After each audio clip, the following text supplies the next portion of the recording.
On dit l'eau c'est la vie. La vie est sacrée, non? Donc il y a une logique. L'eau c'est la vie est sacrée, donc l'eau également est sacrée. Et je me suis inspirée, par exemple durant les conflits, même les conflits internationaux, on dit que une ambulance qui transporte des blessés, quels que soient ces blessés, on n'a pas le droit de tirer sur une ambulance parce que l'ambulance revêt un caractère sacré. De la même manière, l'eau devrait, de façon visible et de façon explicite, revêtir ce caractère sacré. L'eau est déjà sacralisée dans notre esprit, mais il faudrait que dans l'éducation des enfants, dans l'éducation des communautés, qu'on revienne et qu'on mette en exergue ce caractère sacré de l'eau. Parce que sans l'eau, on ne peut pas vivre.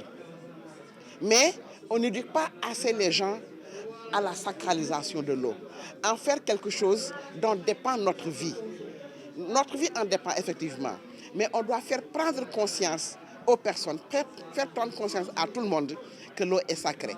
Et la sacralisation devrait faire que, quel que soit le contexte, quel que soit le problème, quelles que soient les tensions, quelles que soient les guerres ou autres, que l'accès à l'eau puisse être disponible pour tout être humain, pour tout être qui a besoin de cette eau-là, n'est-ce pas, pour vivre. Parce que dans certains contextes, l'eau est utilisée comme une arme de guerre, n'est-ce pas?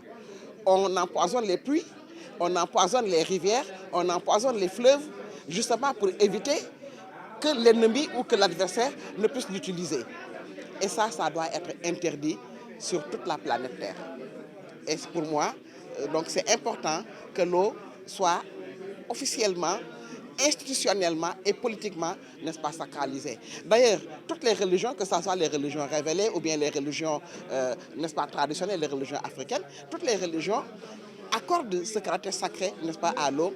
Mais pour moi, il faut mettre cette sacralisation-là, la mettre en exergue, la mettre comme étant un focus, en faire un focus vraiment dans notre vie de tous les jours.